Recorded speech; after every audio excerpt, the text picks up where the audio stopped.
Hello everyone, welcome to our channel. इस video में हम कक्षा 8वीं विषय विज्ञान के अध्याय 12 ऊर्जा के स्रोत के प्रश्नों के उत्तर करेंगे। इस वीडियो को सुनने मात्र से ही आपको सारे प्रश्नों के उत्तर याद हो जाएंगे। तो अगर आपने हमारे चैनल को अभी तक सब्सक्राइब नहीं किया है तो जल्दी से सब्सक्राइब कर लीजिए और इस वीडियो को लाइक कर अपने फ्रेंड्स को जरूर शेयर करें। तो चलिए शुरू करते हैं। सबसे पहले हम पाठ के मध्य में दिए गए प्रश्नोत्तर को करेंगे। में इनके उत्तर दीजिए। में सबसे पहला प्रश्न है, बांधों में विद्युत ऊर्जा कैसे उत्पन्न की जाती है? इसका उत्तर है, बांधों में जल को एकत्रित किया जाता है, जहां एकत्रित जल को तेजी से बहाया जाता है, जिससे जल मार्ग में लगी टरबाइनें घूमने लगती है। ये टरबाइन एक सॉफ्ट की सहायता से जुड़ी होती है, जिनके द्वारा विद्युत उत्पन्न की जाती है। छत्तीसगढ़ में जल विद्युत उत्पादन हेतु हसदेव बांगो तथा गंगरेल बांध परियोजना क्रियाशील है। अगला है प्रश्न दूसरा, ज्वारीय ऊर्जा से आप क्या समझते हैं? इसका उत्तर है, खाड़ी के मुहानों पर बांध बनाया जाता है। ज्वार के दौरान जल स्तर बढ़ने से बहता हुआ जल बांध के अंदर आता है तथा अंदर आने वाले मार्ग में लगी टरबाइनें घूमती है। इसी तरह जब जल स्तर गिरता है तब भाटा के कारण बांध में भरा हुआ पानी बाहर निकलता है और पुनः टरबाइनें घूमने लगती हैं। ये टरबाइनें जनित्र से जुड़ी होती हैं, जिनके द्वारा विद्युत उत्पादन होता है। भारत में गुजरात के कच्छ की खाड़ी एवं पश्चिम बंगाल के पूर्वी समुद्र तटीय स्थान है। प्रश्न तीसरा है, नाभिकीय ऊर्जा क्या है? इसका उत्तर है, परमाणु का द्रव्यमान उसके नाभिक में होता है, जहां परमाणु की अधिकांश ऊर्जा होती है। जब किसी भारी परमाणु जैसे यूरेनियम को हल्के नाभिकों में तोड़ा जाता है तो अत्यधिक मात्रा में ऊर्जा मुक्त होती है। इन्हें नाभिकीय ऊर्जा कहते हैं। प्रश्न चौथा है, ताप विद्युत गृह में विद्युत उत्पन्न करने के लिए किस पदार्थ का उपयोग किया जाता है? इसका उत्तर है, ताप विद्युत गृह में विद्युत उत्पन्न करने के लिए कोयले का उपयोग किया जाता है। अगला है, इनके उत्तर दीजिए। प्रश्न पहला, पेट्रोलियम के मुख्य उत्पाद कौन कौन से हैं? इसका उत्तर है, पेट्रोलियम के मुख्य उत्पाद petrol, diesel, kerosene, petroleum gas, रसोई गैस आदि हैं।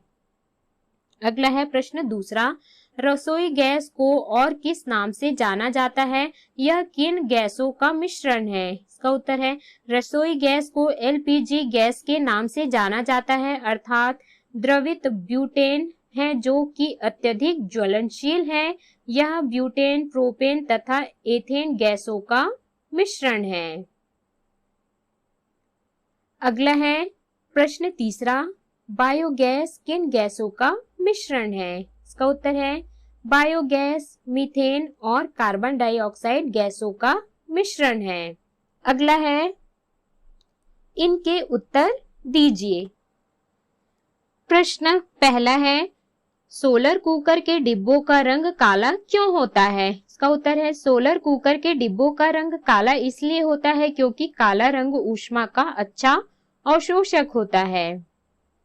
प्रश्न दूसरा है, सौर जल ऊष्मक में ऊर्जा रूपांतरण किस रूप में होता है? इसका उत्तर है, सौर जल ऊष्मक में ऊर्जा का रूपांतरण ऊष्मा के रूप में होता है। प्रश्न तीसरा है, सौर सेल किससे बने होते हैं? इसका उत्तर है, सौर सेल सिलिकॉन के बने होते हैं।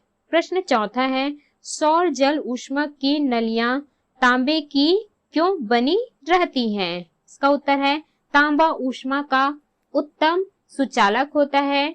जब जल सौर जल ऊष्मक तांबे की नलियों से होकर गुजरता है तो शीघ्रता से गर्म हो जाती है, इसलिए सौर जल ऊष्मक की नलियां तांबे की बनी रहती हैं। अगला है, इनके उत्तर दीजिए। प्रश्न पहला, घरों में विद्युत ऊर्जा की बचत के लिए क्या उपाय किए जा सकते हैं? इसका उत्तर है, घरों में विद्युत ऊर्जा की बचत के लिए निम्नलिखित उपाय किए जा सकते हैं। पहला, बिजली का उपयोग कम करें। दूसरा, बिजली से चलने वाले उपकरण का उपयोग कम करें। अगला है प्रश्न दूसरा, बायोडीजल किस पौधे से प्राप्त किया जाता है? इसका उत्तर है बायोडीजल रतनजोत पौधे से प्राप्त किया जाता है। प्रश्न तीसरा है, भविष्य में किन अन्य स्रोतों से ऊर्जा प्राप्त की जा सकेगी? इसका उत्तर है भविष्य में सौर ऊर्जा, बायोगैस, बायोडीजल, पवन ऊर्जा, ज्वारीय ऊर्जा, जल ऊर्जा इत्यादि स्रोतों से ऊर्जा प्राप्त की जा सकेगी। अगला है अभ्यास के प्रश्न। प्रश्न पहला, सही विकल्प चुनकर लिखिए। पहला, निम्न में से अनवीकरणीय स्रोत हैं, तो इसका उत्तर है पेट्रोलियम। दूसरा है, भारी वाहनों जैसे ट्रक, बस में प्रयुक्त ईंधन है, तो इसका उत्तर है डीजल। तीसरा है, सौर सेल के ऊर्जा परिवर्तक बने होते हैं, तो इसका उत्तर है सिलिकॉन से। चौथा, बैटरी से प्राप्त होने वाली ऊर्जा है रासायनिक ऊर्जा। पांचवा, पेट्रोलियम का उत्पाद नहीं है बायोडीजल। अगला है प्रश्न दूसरा, रिक्त स्थानों की पूर्ति कीजिए। पहला, घरों में मुख्यतः ब्यूटेन ईंधन का उपयोग किया जाता है।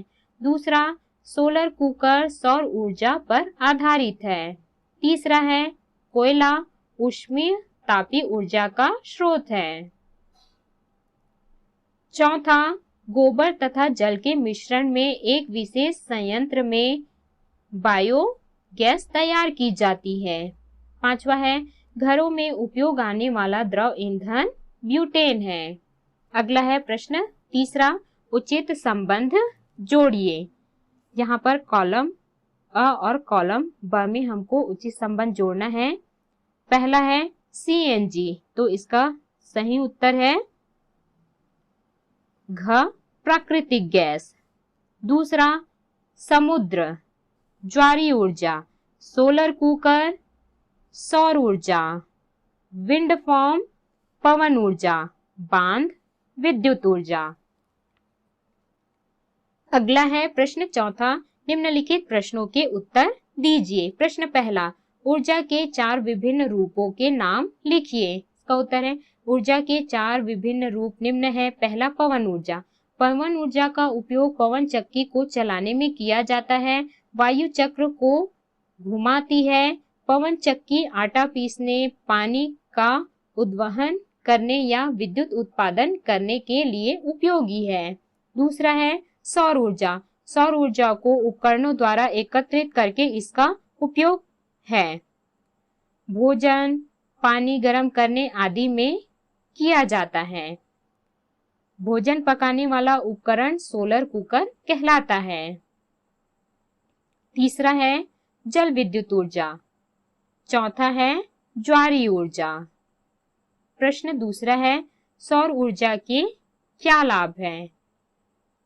दैनिक जीवन में इसके उपयोग के 2 उदाहरण दीजिए। इसका उत्तर है सूर्य से प्राप्त ऊर्जा में किसी वस्तु को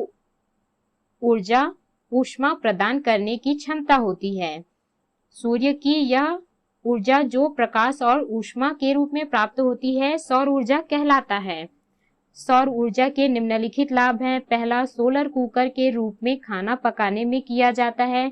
दूसरा, सौर बैटरी के रूप में सूर्य से प्राप्त ऊर्जा को विद्युत ऊर्जा के रूप में संग्रहित किया जाता है, जिससे वाहन एवं मशीनें चलाई जाती हैं। प्रश्न चौथा है, पेट्रोलियम से प्राप्त होने वाले विभिन्न उत्पादों के नाम लिखिए। इसका उत्तर है पेट्रोलियम को जमीन के अंदर से पंपों के द्वारा निकाला जाता है। इससे हमें विभिन्न उत्पाद पेट्रोल, डीजल, केरोसिन आदि प्राप्त होते हैं। प्रश्न पांचवा है, बायोगैस क्या है? इसके उत्पादन की प्रक्रिया लिखिए। इसका उत्तर है गोबर, वनस्पति एवं मृत जीव जंतुओं अर्थात जैविक अपशिष्टों के सड़ने से जो गैसीय ईंधन तैयार होता है उसे बायोगैस कहते हैं। इसके उत्तर में आपको इस प्रकार से बायोगैस संयंत्र का चित्र बनाना है। बायोगैस प्राप्त करने के लिए सर्वप्रथम गोबर को पानी के साथ घोल बनाकर विशेष प्रकार से निर्मित कर गड्ढे में डाला जाता है। गड्ढे में यह मिश्रण वायु की अनुपस्थिति में अपघटित होकर मीथेन, कार्बन डाइऑक्साइड तथा कुछ अन्य गैसें प्रदान करता है। प्राप्त गैस को गड्ढे के ऊपर लगे डोम में एकत्रित कर लिया जाता है। फिर आवश्यकता के अनुसार इसका उपयोग पाइप द्वारा बाहर निकालकर किया जाता है। अगला है प्रश्न 6वां। अपने आसपास विभिन्न उद्देश्यों के लिए उपयोग किए जाने वाली ऊर्जा के स्रोतों की सूची बनाइए तथा उन्हें नवीकरणीय तथा अनवीकरणीय में पृथक कीजिए। इसका उत्तर है हमारे आसपास विभिन्न उद्देश्यों के लिए उपयोग किए जाने वाले ऊर्जा के स्रोतों की सूची है। पहला कोयला, अनवीकरणीय ऊर्जा स्रोत। दूसरा पेट्रोलियम, अनवीकरणीय ऊर्जा स्रोत। तीसरा है डीजल, अनवीकरणीय ऊर्जा स्रोत। चौथा है सौर ऊर्जा, नवीकरणीय ऊर्जा स्रोत। पांचवा है जल विद्युत ऊर्जा, नवीकरणीय ऊर्जा स्रोत। छठवां एलपीजी, नवीकरणीय ऊर्जा स्रोत। सातवां पवन ऊर्जा, नवीकरणीय ऊर्जा स्रोत। प्रश्न 7 है एलपीजी में मुख्य रूप से कौन कौन सी गैसें पाई जाती हैं? इसका उत्तर है एलपीजी में मुख्य रूप से ब्यूटेन के अलावा प्रोपेन तथा इथेन गैसें पाई जाती हैं। अगला है प्रश्न 8वां। उपलब्ध संसाधनों के आधार पर आप अपने क्षेत्र में किस प्रकार का विद्युत उत्पादन केंद्र स्थापित करना चाहेंगे, समझाइए। इसका उत्तर है अपने आसपास उपलब्ध संसाधनों के आधार पर अपने क्षेत्र में सौर ऊर्जा, पवन ऊर्जा तथा जल ऊर्जा से उत्पन्न विद्युत उत्पादन केंद्र स्थापित करना चाहेंगे, क्योंकि ये नवीकरणीय ऊर्जा स्रोत हैं। ये आसानी से प्राप्त होने वाले और कभी समाप्त नहीं होने वाले ऊर्जा के स्रोत हैं। तो इस प्रकार से हमने इस अध्याय के सभी प्रश्नों के उत्तर किए।